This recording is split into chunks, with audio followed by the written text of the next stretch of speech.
নমস্কার বন্ধুরা, আপনারা দেখছেন সরকারি সংবাদ ইউটিউব চ্যানেল।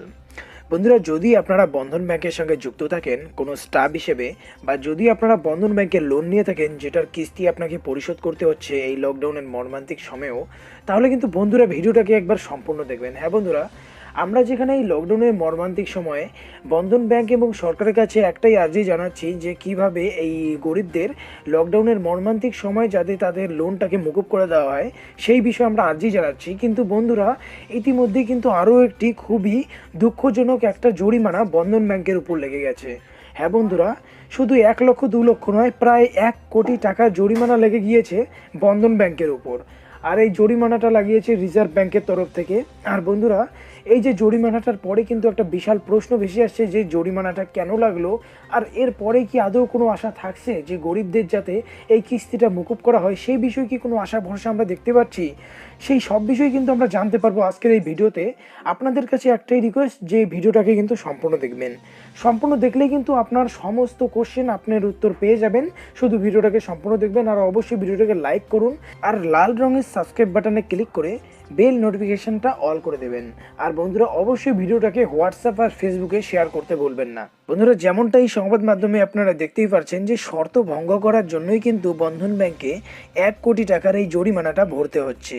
বন্ধুরা, আসুন এবার জেনে নেই যে কী জন্য এই জরিমানাটা দিতে হচ্ছে। যেমনটা আমরা জানি, বন্ধন ব্যাংক একটা ভারতের বেসরকারি ব্যাংক। আর 2001 সালে এই ব্যাংকটা একটা ক্ষুদ্র সংস্থা হিসেবে কাজ শুরু করেছিল। পরে 2014 সালে রিজার্ভ ব্যাংকের কাছ থেকে একটা ব্যাংকিং অনুমোদন পায়, যেটাকে আমরা লাইসেন্স বলে থাকি। এরপর থেকেই 2015 সাল থেকে এই সংস্থাটি একটা বেসরকারি ব্যাংক হিসেবে কাজ শুরু করে। গতকাল বন্ধন ব্যাংকের উপর 1 কোটি টাকার একটা জরিমানা আদায় করে রিজার্ভ ব্যাংক। এবার কথা হচ্ছে, এই জরিমানাটা কী জন্য লাগলো? এখানে দেখতে পাচ্ছেন রিজার্ভ ব্যাংক কিন্তু পরিষ্কারভাবে কিছু নিয়ম দিয়েছিল বন্ধন ব্যাংকে, যেখানে বলা হয়েছে যে আপনার শর্তানুযায়ী 3 বছরের মধ্যে শেয়ার মার্কেটে বন্ধন ব্যাংকের শেয়ার বাজারে নিজের নাম নথিভুক্ত করাতে হবে। আর এরই সাথে কোনো ব্যবসা নেই এমন কোনো সংস্থা ব্যাংকের প্রমোটার হলে সেই সংস্থার অংশীদারিত্ব 40% কমিয়ে আনতে হবে। এই সমস্ত নিয়ম দেওয়ার পরে কিন্তু 2015 সালের এপ্রিল মাস থেকে বন্ধন ব্যাংক রিজার্ভ ব্যাংকের কাছ থেকে বেসরকারি ব্যাংক হিসেবে ব্যবসা শুরু করার লাইসেন্সটা পায়। আর তারপর থেকেই বন্ধন ব্যাংক নিজের আসল কাজ শুরু করে।